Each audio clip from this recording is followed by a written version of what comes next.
Hello. Before you get to the Friday night comedy, I want to tell you a bit about Flip. It's the home of box set comedy from BBC Radio 4. Get whole series at once from the likes of Matt Berry, Sarah Kendall, Joe Lycett, and many more. Subscribe to Flip wherever you get your podcasts.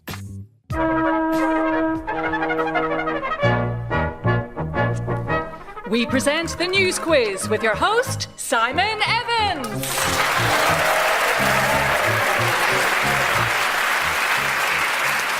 Hello and welcome to the News Quiz. We start with a post spotted on a local Facebook group in Aberdeen and read by Kathy Clugston.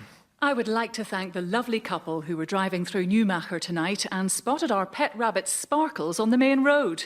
My daughter was distraught, but I'm happy to say she's now back in her hutch. And our thanks to Gregor Duncan for sending in that story of Sparkles and Hutch. Now let's meet the teams. Will you welcome first, on my right, Phil Jupitus and comedian and political commentator Aisha Hazarika. And opposite them on my left, stand-up comedian Phil Wang and Rory Bremner.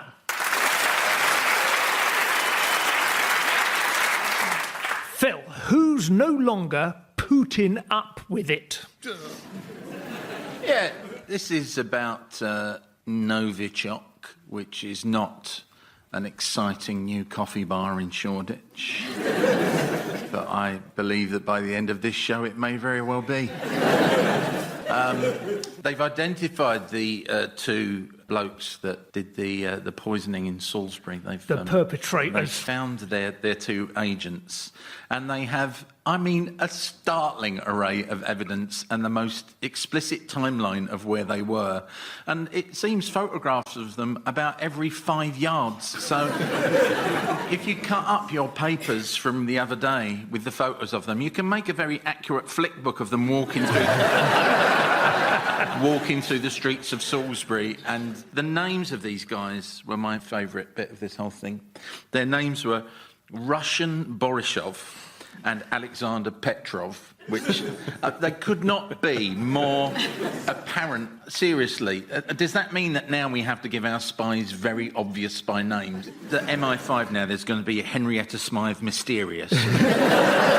Percy Pierce Sinister, of course, you know, over at the CIA, they were a bit more basic than that, so it would be Bob Spy. So Mrs May announced to a gasping Parliament that they'd found these guys, and then they knew where they were. They can't extradite them because Russia's probably the shruggiest nation on the world that we have to deal with. You accuse them of anything and they go, meh, meh. There's a lot of meh, that's pretty much it.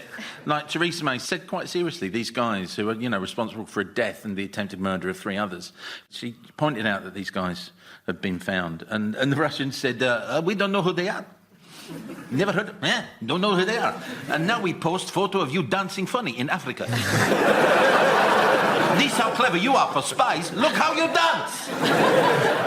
I was a bit worried. She has actually said that we will have our revenge on Russia, which is that strong. That's kind of Maximilian talk, isn't it? If there's anything we've learnt from this whole thing, it's that they bear a grudge, the Russians. Yeah.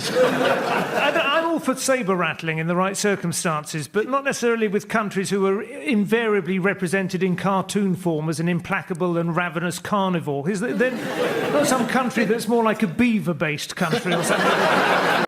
It turned into something of a Russian roast in Parliament the other day, because Ben Wallace, who's a security minister, he actually said their tradecraft was woeful.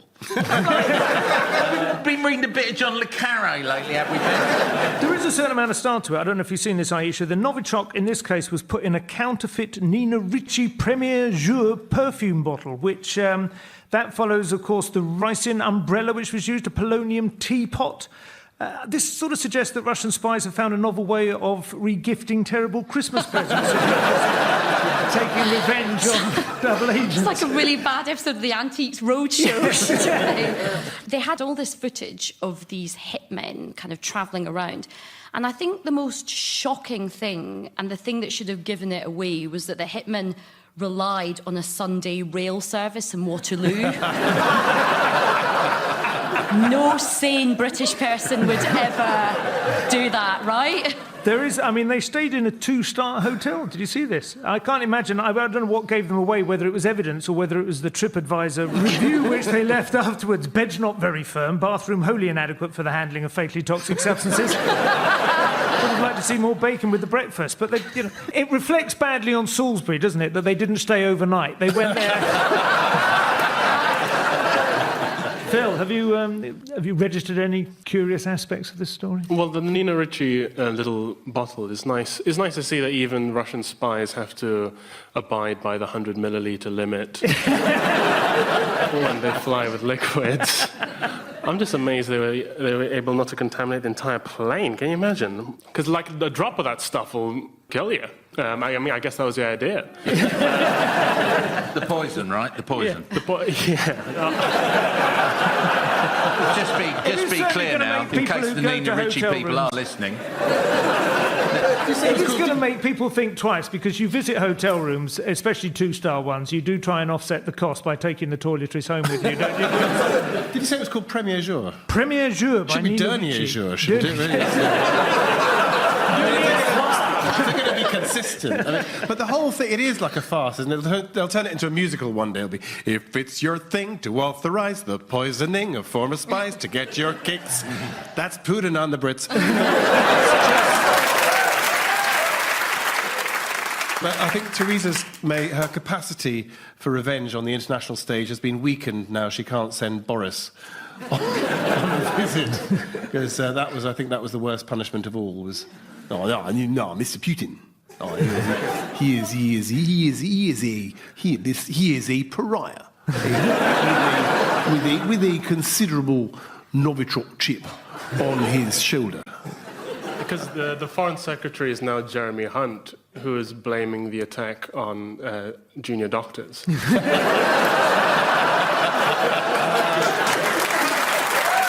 This is the news that the British government has identified 2 suspects in the Salisbury nerve agent attack. The men using the names Alexander Petrov and Ruslan Bosharov are thought to be officers from Russia's military intelligence service. According to the Prime Minister, Theresa May has vowed to deploy the full range of tools across our national security apparatus. So that's both the mirror sunglasses and the invisible ink. The government called a meeting of the UN Security Council on Thursday, detailing the timeline of how the suspects disposed of the deadly nerve agent. So, like most council meetings, it turned out to be mainly complaints about how someone had put something in the wrong bin. Security Minister Ben Wallace said that Vladimir Putin bore ultimate responsibility for the attacks. That's Security Minister Ben Wallace, whose life insurance premiums have just skyrocketed. 2 points to Phil. Aisha, who isn't banking on Brexit success? So this would be Mervyn King, the former governor of the Bank of England. And he has said that the Brexit preparations are incompetent. He said that it beggared belief that the world's 6th biggest economy should be talking about stockpiling food and medicine and envisaging a future where its citizens will be living in bunkers, eating tins of Win-a-Lot chum. Everyone is losing confidence in the Chequers deal, and Parliament's just come back this week, and Dominic Raab, who is the new sort of Brexit secretary, I say he's the Secretary of State for Brexit, he's actually now the Secretary of State for tinned food. Now, Dominic Raab is quite punchy on Brexit. He's like a sort of the Scrappy-Doo of Brexit. And then he had this really unfortunate run-in with Stephen Kinnock, and Stephen Kinnock said that he had spoken to an EU negotiator who said that the Chequers deal was dead in the water. Now, Dominic Raab challenged him and said, "How do I know that you've got this right? Repeat it in French, have you made a misinterpretation?" And Stephen Kinnock went, "Yeah, the negotiator said, la proposition, c'est mort." I mean, what I will say about all the vote leave people is that at least they're consistent. They've all left. No, I mean, the founders of Vote Leave, they quit before the referendum even happened, so they got out. Farage, as you know, he quit the day after. I think he stepped down as leader of UKIP. He grew a moustache and turned up at the German embassy. He was going with that, or Poland, presumably, but he... Boris and Gove and Leadsom, they all bottled out of the leadership race, and Boris has now resigned again, David Davis has resigned, Steve Baker's resigned. It means that Theresa May is the only one that's left. And she only got the job because she was the last one to sit down in the post-Brexit cabinet game of musical chairs.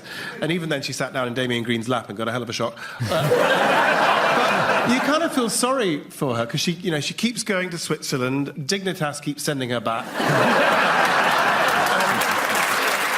On the streets, Manchester Mayor Andy Burnham is calling for Brexit to be postponed if a no-deal scenario seems likely, which I have to say sounds a bit like peeling off a plaster very slowly and gently and then reattaching it to a slightly more delicate area of the pubic region in order to really feel the pain the second time. What do you think? Second referendum? Are you in favour of that sort of thing? I think the deadline will just keep applying to resit our exam again and again and again. And it'll just keep going into eternity. It's never going to happen. The idea is that all the old people die and the young people who were were looking forward to studying mime at the Sorbonne come online and become more enthusiastic about it. But they ignore the middle period, which is roughly my age, at which you start to sort of feel bigotry emerging within you. And I'm already turning right-wing. I'm 28 and I'm already going right-wing. I used to think that I was a socialist. But looking back now, I realise I just didn't have any money. I have money now. I'm not sharing that. It's mine.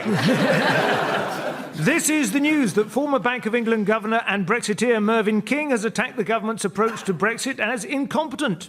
If you ask me, Brexit is all going according to plan. Yes, the next 30 or 40 years may be difficult, but gradually, as the lack of insulin, antibiotics and other medical staples takes effect, the herd will be thinned out and the surviving line should be reinvigorated, allowing Britain to be reborn as a nation of robust, medication-free, bulging, shiny bicepped ultra peoples. In other Brexit news this week, giant animated novelty pyjama case Boris Johnson described the UK as paying £40 billion worth of taxpayers' money for 2/3 of diddly squat. Although given the degree to which the pound has fallen against the diddly squat in recent months, that's not as bad a deal as it sounds. 2 points to Aisha. Rory, who's finished labouring over a definition? Your reaction to this will depend on whether you're a member of a religion that's paranoid, seen as sinister and suspicious and intolerant of any criticism, or whether you're not a Corbynite. So, this is about Jeremy Corbyn, who's still refusing to adopt the internationally accepted definition of leader.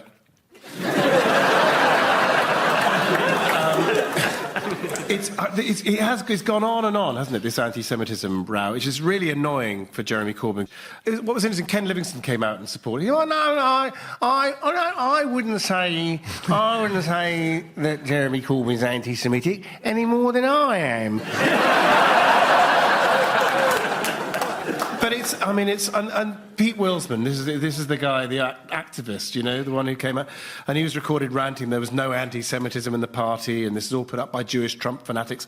And he said he's standing by Corbyn. He gave a statement. He said, "I'm standing by Jerry." Nobody calls him Jerry, do they? It's an unfortunate word to use in the context of that. Exactly. Nobody calls him Jerry. Not the many, maybe the few. But also, actually, I quite like the idea, because if Tom Watson is the deputy leader of the Labour Party, that does mean the party are led by Tom and Jerry. So he's got a point. He's got a point. I think this ongoing anti-Semitism problem is just the Labour Party's way of combating accusations that it is a communist party by showing that it can expand and adopt Nazi policies too. In many ways, it is the most inclusive party politically. I was at a big conference last week of the Jewish labour movement, and part of the reason why the anti-Semitism thing has become so big, it's a proxy to a bigger civil war happening in the Labour Party, and it's either are you with the Corbynites or are you against them? Are you a Corbynite, or if you're not a Corbynite, you're seen as a Blairite? And Gordon Brown spoke at the conference on Sunday, and he spoke very movingly and very powerfully, and there sort of wasn't a dry eye in the house afterwards. And then I went on Twitter and people were like, what a Blairite. Gordon Brown is many things, but he is the man that hounded Tony Blair out of his job. Phil, how do you feel about anti-Semitism? For or against? I'm not touching this with a barge pole, mate. I'm letting you have it. No interest at all? No. No. Okay. There's not enough mess in the world that this is there as well as a constant background noise. It's absolutely shrill at the moment, isn't it? I'm 56. Do you not get that point where you just 56 years of age? Yeah. Yeah. Yeah. You think I meant 56 stone, didn't you? I've no idea why this one has particularly gained the traction it has, and it's been going on for how long now? 2,500 years, I believe, although some say... That's it. I mean, that's coming from the Maccabees. Yeah. Some people go further forward. This is the news that Labour have finally adopted the full International Holocaust Remembrance Alliance definition of anti-Semitism. The row has kept Labour occupied for months and has allowed the Tory party a rare glimpse of the moral high ground on race relations, high ground on which Boris Johnson immediately erected a throw a hoop around a burqa, win a goldfish stall. I would have loved to have been privy to the voice in Jezza's head at the press conference. Don't say we finally have a solution. Don't say we finally have a solution. The group Labour Against Anti-Semitism suggested this week that the party still risked giving racists a get-out-of-jail-free card, a bizarre reference to an outmoded board game that actively encourages the fantasy that you too could one day own property in central London. If Labour were to play Monopoly, it would have to be anti-clockwise, handing over 200 quid to the state every time you pass go before beginning the slow, resentful trudge past Mayfair and Park Lane back to the Old Kent Road. 2 points to Rory. And at the end of round one, the scores are Phil and Aisha have 4 points, but so too do Phil and Rory. We start round two with a cutting from the Times in the corrections and clarification section. Because of a production error, a photograph of Lord Prescott was incorrectly captioned as Clint Eastwood. We apologise to both. Thanks to everyone who sent us that. Phil, who's just done it? This will be the protests in America against the sporting goods brand Nike. Colin Kaepernick, who became famous, he started the kneeling campaign to protest police brutality in America against black people. He has appeared in Nike's most recent advert. That's what ad is short for. And the message of the Nike ad is the 30th anniversary of the Just Do It slogan. And so to front this advert, they have Colin Kaepernick, who just did it for his values. He just did it. He took a knee and was not able to play professional football because of that decision. But the message is he just did it. Ironically, because of that decision, he now doesn't need Nike products anymore. But I guess that's an irony they've glazed over. And so in response to this, a tweet emerged of a country musician in America, a Trump-supporting country musician. That's tautology, really. Yeah, I mean, who'd have thought a country musician would hearken for a bygone era that never existed? And he tweeted a photo of his sound engineer who had torn off the Nike ticks on his Nike socks, unaware apparently that he'd already bought them.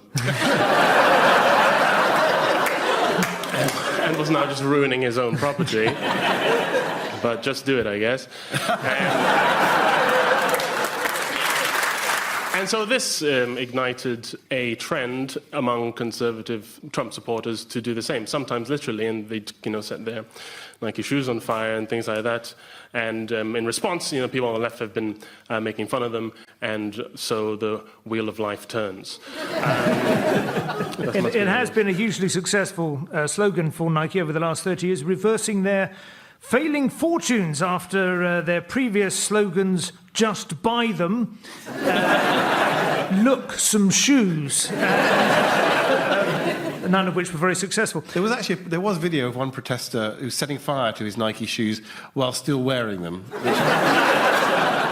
But then, if you're a racist, what are you supposed to burn? Because you haven't got any books, have you? I was thinking, those red hats, those Make America Great hats. I was thinking, I really hoped I could find some connection with Nike with those hats so that people would set their own heads on fire. And I thought, imagine Donald Trump setting fire to his own head. That big swoosh with his hair, it just literally would be the Nike side, wouldn't it?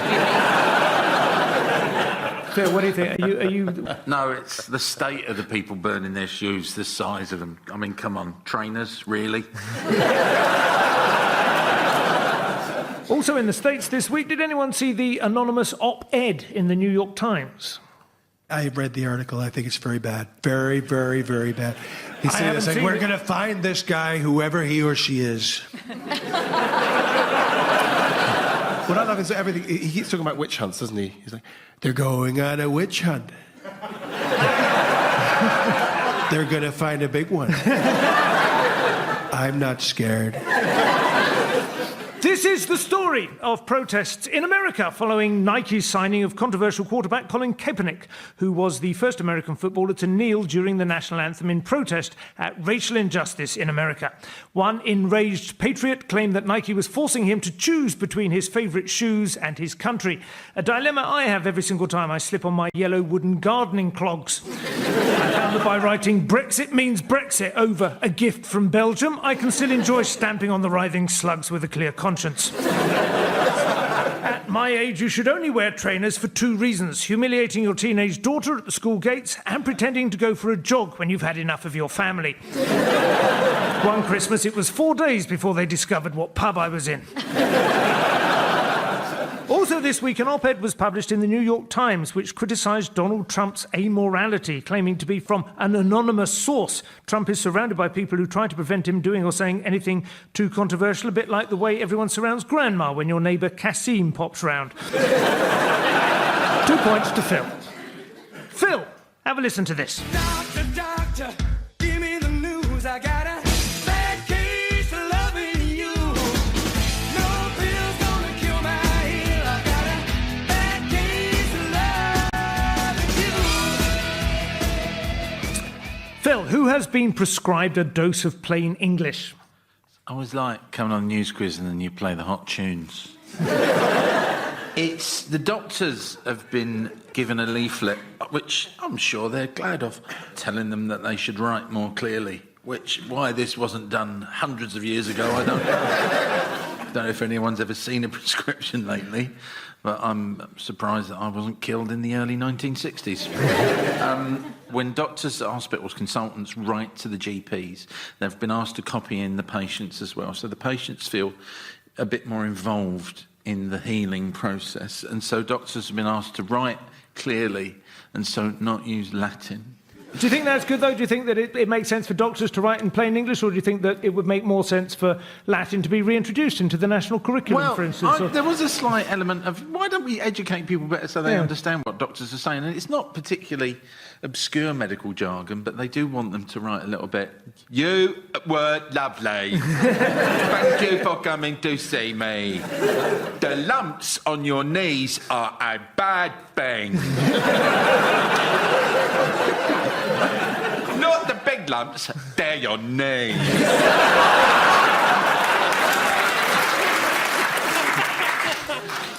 Aisha, have you had any troubling diagnoses recently that puzzled you? I don't want to talk about it.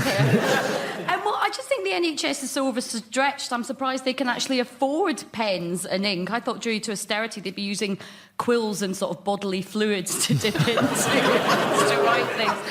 And I think this is all part of the dumbing down of society, and I think it's only a matter of time before doctors actually stop writing letters and communicate via emojis. So let's say you're going to get some very, very bad news, you would just get a text with a sad face on it. Or the broken heart one. That would be a bit more literal than usual. Phil? Yeah, I think anything that makes the process more transparent, the better. You know, recently, over the last couple of years, most of my medical engagements have been at STI clinics. Not that I'm particularly sexually active, but like, you know, dressed for the job you want kind of thing.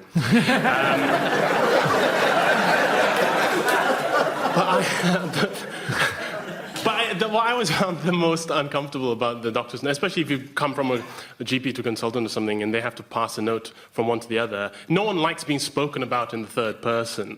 That's infantilizing. Well, Simon Evans does, I can tell you.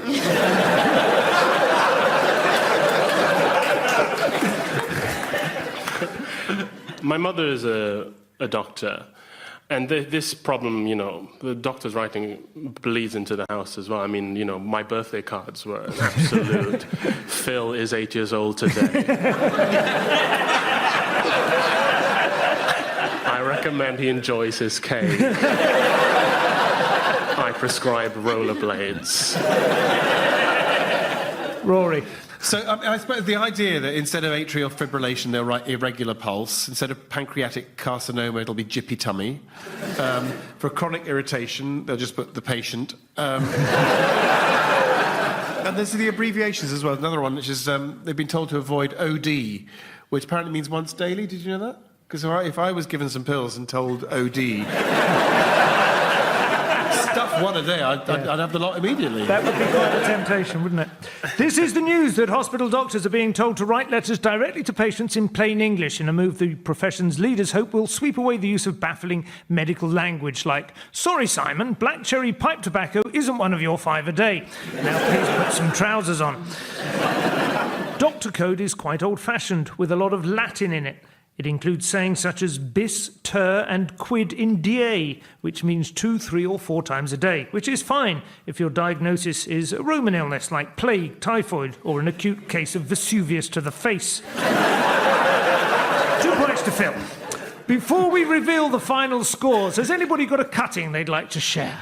Phil. Thanks to Alaric Bond of East Sussex, who saw this advertisement for a vintage car on eBay. You are bidding on an MG Midget Tourer from 1949, which we are selling on behalf of a deceased person. We believe the body has been altered over the years. Phil. This is from Tim Viney in Penrith, Cumbria. On Radio 5 Monday Night Club, in a discussion about football, Ian Wright was asked, "Are there ways round being able to play if you don't have the legs but have the experience?" To which he replied, "I kind of think that in today's football, you've got to have legs." You've got to have legs. If you look at all the top teams, they've all got legs.